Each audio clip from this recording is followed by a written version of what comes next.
Hello lovelies, I'm going to go ahead and show you an example of polynomial multiplication. So here is my problem.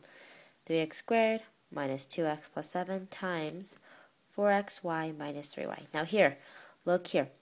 There is no plus sign or minus sign. There are two parentheses touching each other. When two parentheses touch each other, you know it is telling you to multiply. Okay? So whenever I want to multiply, I go ahead and I make the box.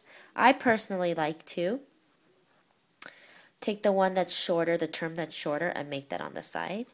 That's just how I like my boxes. But because it's multiplication, it doesn't matter if you multiply the first by the second or the second by the first, right? 5 times 2 is 10.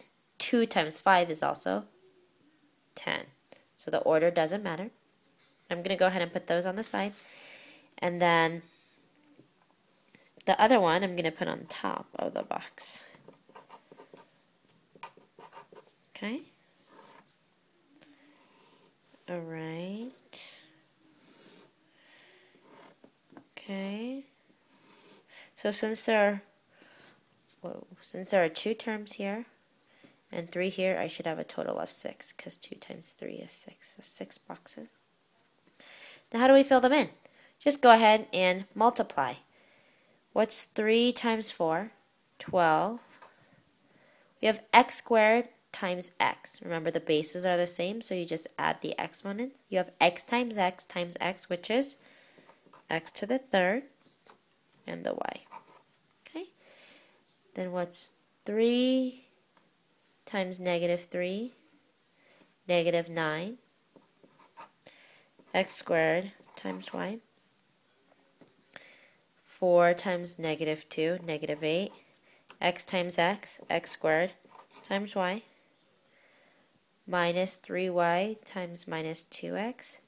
Minus 2 times minus 3 is 6, x times y.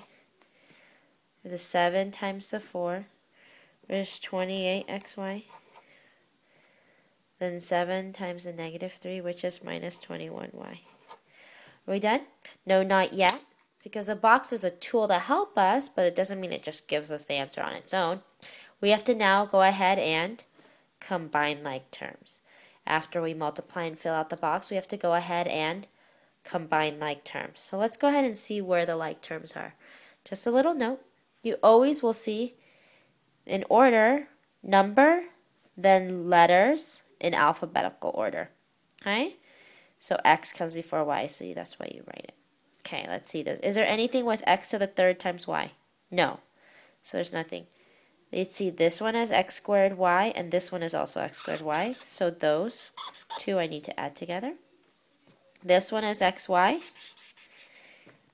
And this top right corner is also xy. So that means that I need to add those together. So what do? Go ahead and take a look, and we add the inside of the box. So 3x squared minus 2x plus 7 times 4xy minus 3y is equal to 12x to the third y minus 9 minus 8 is minus 17x squared y. 6 plus 28 is 34xy minus 21y. Okay. All right.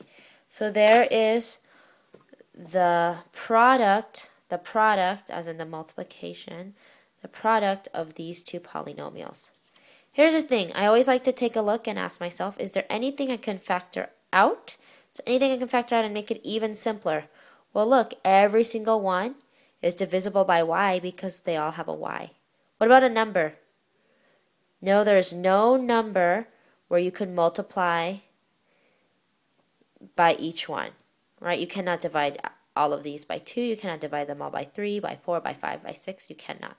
So, I'm going to just go ahead and factor out the y. Y times 12x to the third, because we divided the y out, minus 17x squared plus 34x minus 21. So these two are equal to each other.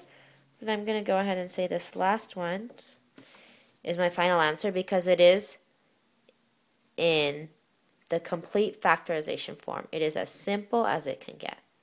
Okay? And that, my dears, is how you would go ahead and multiply polynomials. See you soon.